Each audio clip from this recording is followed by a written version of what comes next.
What's up again, guys? Brian here at 3TR, and I got another television series review for you guys, and I'll be reviewing the 5th episode of the Blacklist series titled The Courier. Now, this episode, in my opinion, was a little bit lackluster from last week's episode, The Stewmaker. However, there were a number of redeeming qualities that did make this a very passable episode.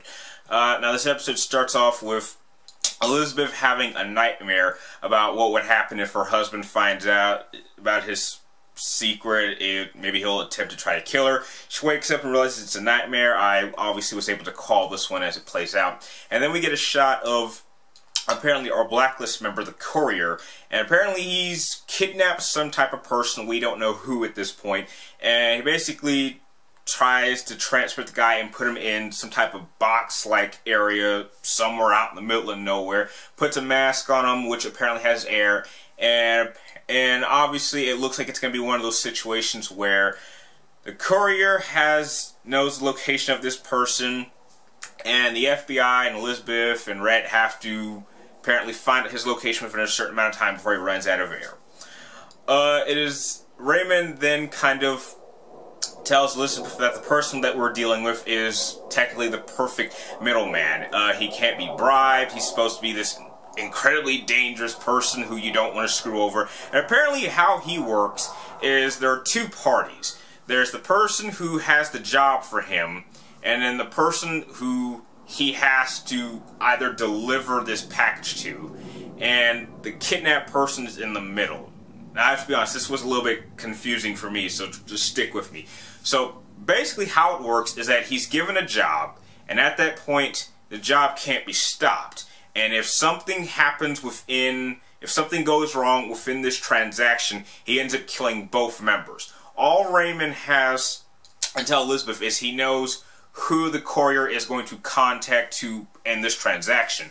So the FBI and CIA and Elizabeth go to intercept the contact, and the Courier's there, and apparently they're at some type of food market, and the Courier sees that something's going on, so he automatically kills the contact and starts to pursue them, and not exactly pursue, he starts to drive off, and there's a pretty decent car chase shootout going on, and it really ends with them capturing the Courier. And apparently the thing that makes him so special is he's suffering from this type of disease, which I'm not even going to attempt to try to pronounce, but it basically prevents him from feeling any sort of pain. So he kind of reminds me of that one villain from that James Bond movie, The World's Not Enough, the guy that couldn't feel pain because he had the bullet in his head, but this guy apparently has the disease.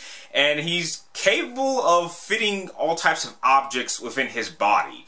And when they actually open up one of his newest wounds that he got recently during the episode, it's revealed that it basically is a video showing this guy, the kidnapped guy, who's apparently his name is Seth something, and he's an NSA analyst, and they have to figure out exactly how to find him and rescue him.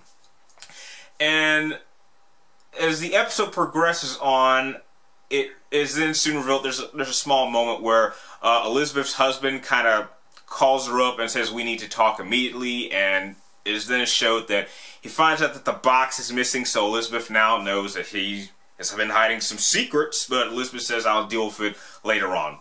As the episode plays off, Raymond then reveals that the Courier was working for this French woman who apparently Raymond has some history with, and then they try to send in the other agent guy in order to portray as the Courier. That kind of goes straight to hell, and the French woman is arrested, and Raymond kind of convinced the FBI to let her go because this isn't really all that important.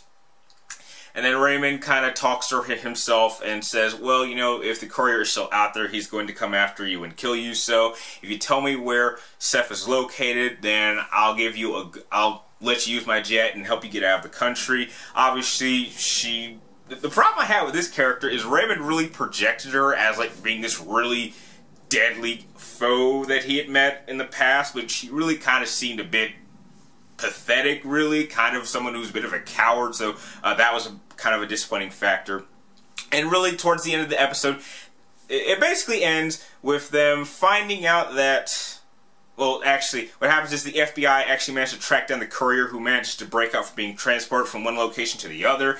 They kill the Courier, they find Seth, they manage to rescue him, and it basically ends with Raymond asking the NSA guy to get him some information for Elizabeth, which is basically the file that she was trying to get in advance. And she basically realizes that apparently the guy that was killed at the hotel resort that they were planning on going to was apparently some type of Russian guy who was planning to defect.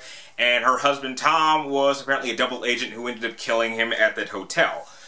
And the episode really ends with Elizabeth coming home, talking to Tom, her husband, and saying that we need to talk, and then he says, I was going to say the same thing to you. So, we have finally gotten to the point where all these secrets are coming out, and we now know that her husband Tom was apparently, I'm guessing, some type of agent, and has hid this from her for a very long time. And what I really like is, although the particular Blacklist member really wasn't all that interesting, is the fact that we have now hit the point where both her personal life and her professional life are about to collide, and something serious is about to happen. And from what I saw from next week's episode, from the little previews, it looks like next week's episode is going to be a big one. And I really hope that it does center around Elizabeth trying to figure out what she's going to do now that it doesn't seem like her real personal life is really everything that she expected it to be. In a whole, I thought it was a good episode. Just a number of disappointing factors. The Blacklist member, I didn't find him all that threatening. The French lady was a bit disappointing. And, however, the one scene that I really did enjoy, and I think really does establish something that's going to play a big part in the next few episodes, is after Elizabeth gets the file that has everything cleared, she actually goes to Raymond, and she's crying a little bit, and she says, I don't know why I came here.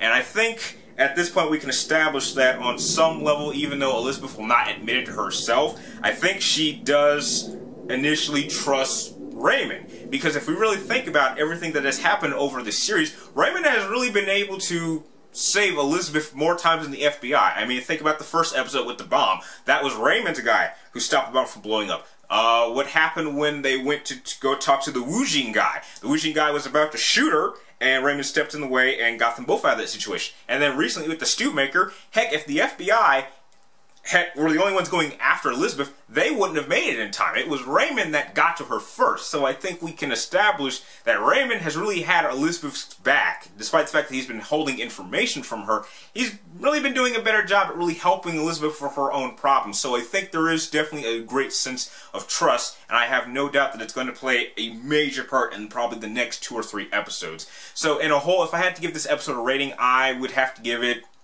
probably a B-. Not as good as last week's Stewmaker, but it sets up things to what I obviously believe will be an A+ episode. I'm hoping that it is, and I really would like to know if you saw this episode, what were your thoughts? Were there a couple of things that you felt were a little bit disappointing? Were there some things that I thought were disappointing that you actually thought were done pretty well? Please tell me in the comments down below, and if you like this video, please like, comment down below, and please subscribe to check for my future movie, video game reviews, and topic reviews like this one. And like always, thank you guys for watching, and I will see you next time.